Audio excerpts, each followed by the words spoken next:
Good morning, everyone. Whew, we just got out of our car. Sarah and I were gonna go down by the beach to see if we can find some more penguins. So this is the beach that we are at right now, Brighton Beach. So they apparently are really active like at dawn and at dusk. And we're gonna see. Maybe you can find the footprints. Ooh. Look at the wave.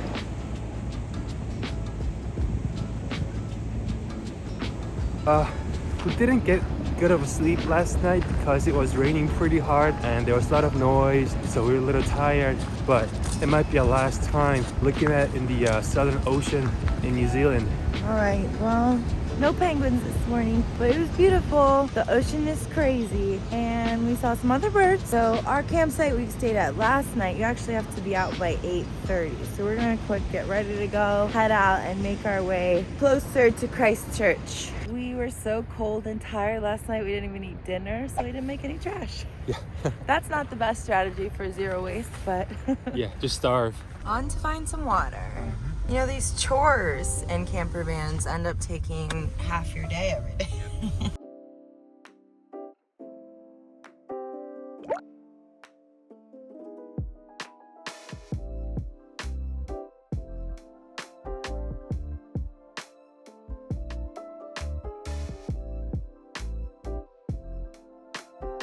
Made it. Okay, we are at Katiki Point. Had to drive like 4 kilometers out this gravel road. We've come to a lighthouse, so we're gonna go check it out. This is like a wildlife preserve. They list a lot of rules just in case, because you don't want to disturb the wildlife. Right outside, they have a donation box here.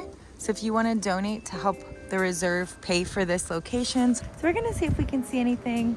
If not, I think it's just gonna be pretty from the lighthouse and the view. And there's cows here. Found some cows. Moo. You gotta sing to him, baby. Happy birthday to you. They don't care. They heard her singing, babe. They liked her voice. All right, so if you come to Katiki Point, and they have a walking path that's about 10 minutes out to the viewing area. But it's really nice. It's actually gravel. It's wide, it's well maintained. It's not an intense walk. And here's the wind. After several days of wind, we're not really excited anymore for windy parts.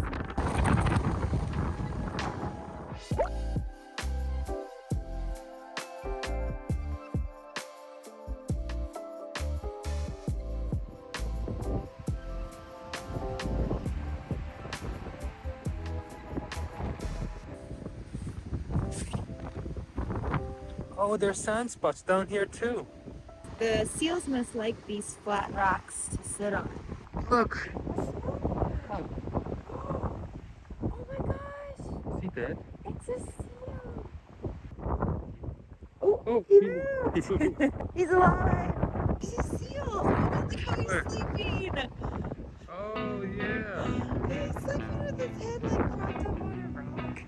It's his pillow. They look kind of like rocks from far away, but if you zoom in,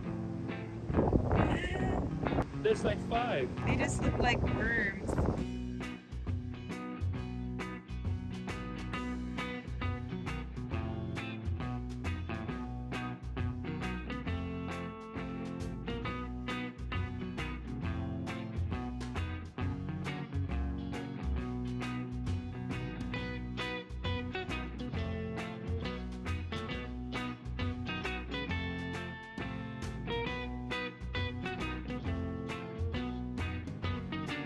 Wow, we saw our seals.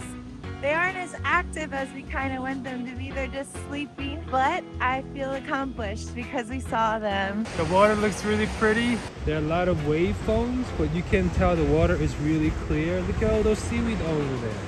Right. And you can see the bottom of the ocean. This side is a lot less windy, so we get to enjoy the view from up here. It's just so pretty.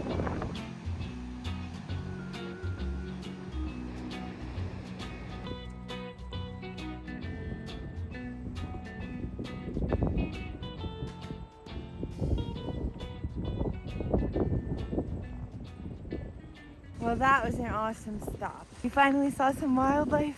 We didn't see penguins, but that's okay. So we're just gonna get back in our van and head to our last campsite. You know, but I'd be lying if I didn't say I'm pretty excited to sleep in a hotel room in 2 days. So I think we turn left here. Caroline Bay. It's like a harbor. We're staying at a harbor tonight. We're staying in a container. We're gonna stay in one of those boxes right there. Here? Is this it? Let's go in here. It's like a parking lot.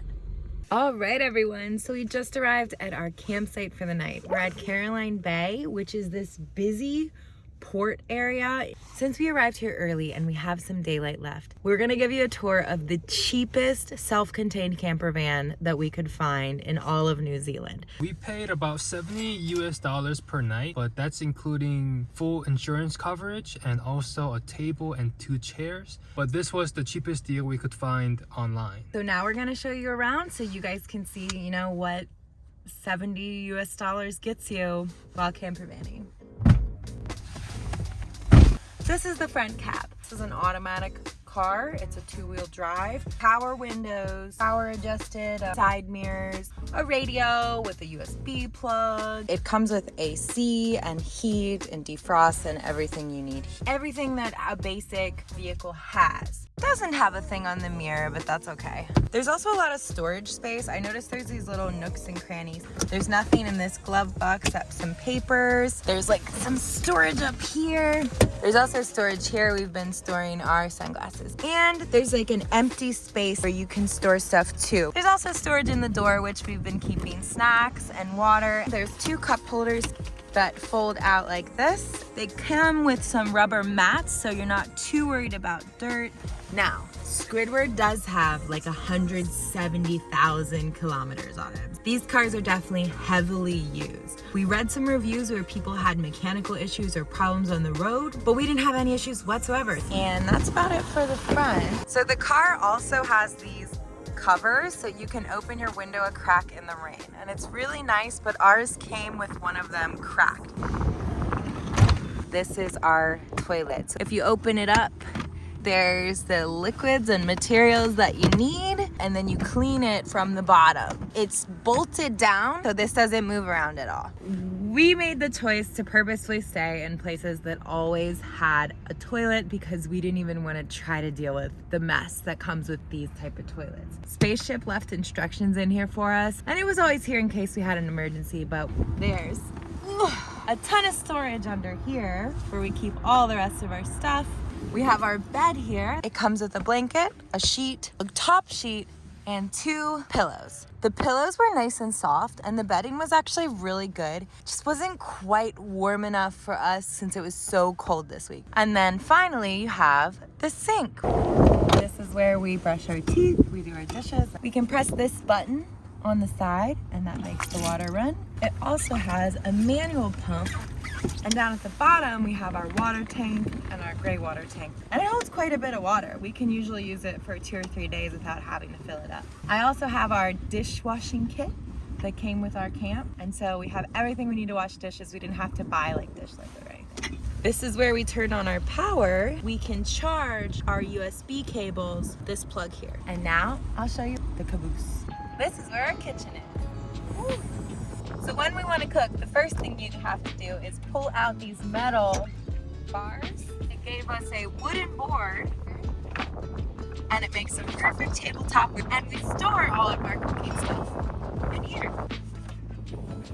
It came with a fridge that fits quite a few things. They also provide you with 2 camp stoves, 2 cans of gas for you to cook with, a jug for water, and a fully stocked kitchen set. It has a kettle, a pot, a pan, 4 plates, 4 bowls, 4 spoons, silverware sets, cups, cutting board, and a knife. You kind of have everything you need to cook and clean in the van already. You just got to bring your food with you.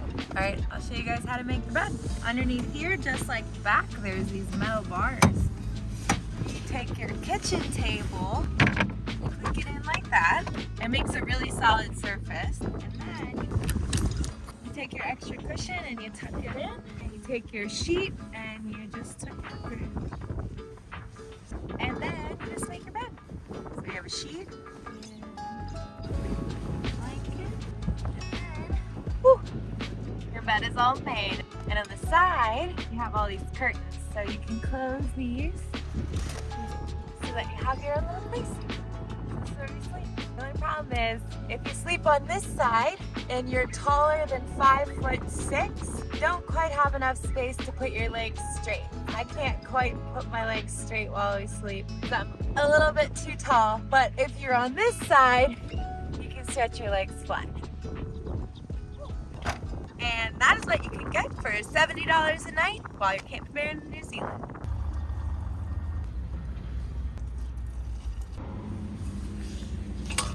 So this is our last morning in New Zealand in a camper van, and we're making a last breakfast. So we stayed at this dock last night. At like 4 a.m. there were people hanging out with like a boombox blasting. I don't know what's going on. It's weird that it's already over. So today we're going to Christchurch to turn in our camper van, to turn in Squidward, and then we're going to get on a plane and head out of New Zealand. And we'll be going to country 13? Mm-hmm. Country.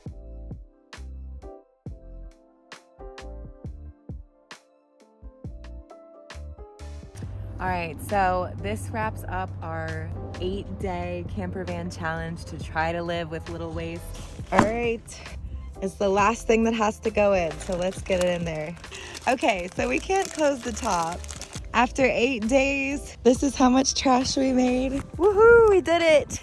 Yeah, so in the end, we made it. We did fit all of our trash into one bag, except my wine bottle. But unfortunately, our food trash that we made, like our scraps from cooking, we couldn't find a compost place.